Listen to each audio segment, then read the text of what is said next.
एक छोटा सा गांव था, नाम था सुकूनपुर।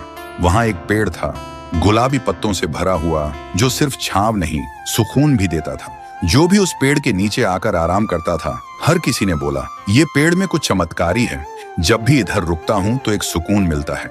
उसी गांव में एक बुजुर्ग दादू रहते थे अपने पोते के साथ। उन्हें गांव के सबसे समझदार इंसान माना जाता था। वो दादू अपने छोटे से पोते राजू को हर शाम उस पेड़ के नीचे लाते और कहानियां सुनाते और कहते, बेटा, ये पेड़ सिर्फ पेड़ नहीं है, ये हमारा परिवार है।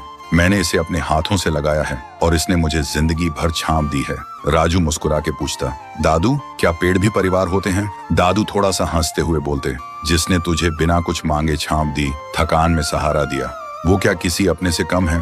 तभी पेड़ से पत्तियां गिरने लगती हैं, जैसे वो खुद सुन रहा हो, जैसे उसकी सांसें भी कहानियों में चल रही हों। वक्त गुजरता गया, दादू बूढ़े हो गए और एक दिन दुनिया छोड़ गए और राजू भी अकेला उदास हो गया था। अब राजू हर दिन उसी पेड़ के नीचे लेट कर रहता था। एक दिन वो आंखों में आंसू लेकर पेड़ को देख के बोलता है, दादू, आइए ना, मुझे कहानी सुननी है। मैं खुद को बहुत ही अकेला महसूस करता हूँ। तभी पेड़ बोलने लगता है, राजू, तू अकेला नहीं है, मैं हूं ना, तेरा परिवार। राजू चौंक जाता है और बोलता है, तुम कैसे बोल सकते हो?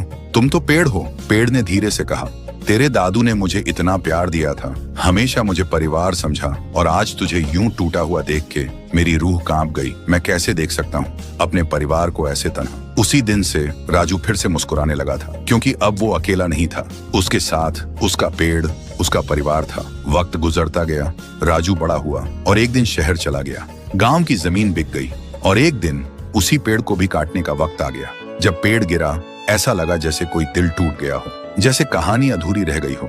सालों बाद राजू वापस आया और जहां कभी पेड़ था, वहां सिर्फ मिट्टी थी। देखते ही उसके आंसू बहने लगे। उसने धीरे से कहा, दादू, आपने कहा था ये पेड़ मेरा परिवार है, लेकिन मैंने ही इसे छोड़ दिया था। आज मुझे दुनिया की सबसे बड़ी धूप में छांव चाहिए, पर मेरे पास कोई नहीं है। आप नहीं हो, और जिसे परिवार बोला वो पेड़ भी नहीं रहा। राजू फिर से अकेला हो गया, लेकिन तभी जमीन की मिट्टी में से आवाज आई, राजू, मत रो, मैं हूं ना, तेरा पेड़, तेरा परिवार। तुझसे दादू की हर कहानी सुनी, तेरे हंसने की गूंज मेरे तन में अब भी घूमती है। मैं गया नहीं हूँ, मैं तेरे साथ हूँ। जब तक तू मुझे याद रखेगा, मैं तेरे साथ जीता रहूंगा। राजू चौंक गया, आंखों में आंसू पर एक हल्की सी मुस्कान। उसने वहीं एक छोटा सा पौधा लगाया और एक स्लेट पे लिखा, जिसने बिना कुछ कहे तुझे सब कुछ दिया, उसे कभी मत तोड़ना, चाहे वो पेड़ हो या रिश्ता।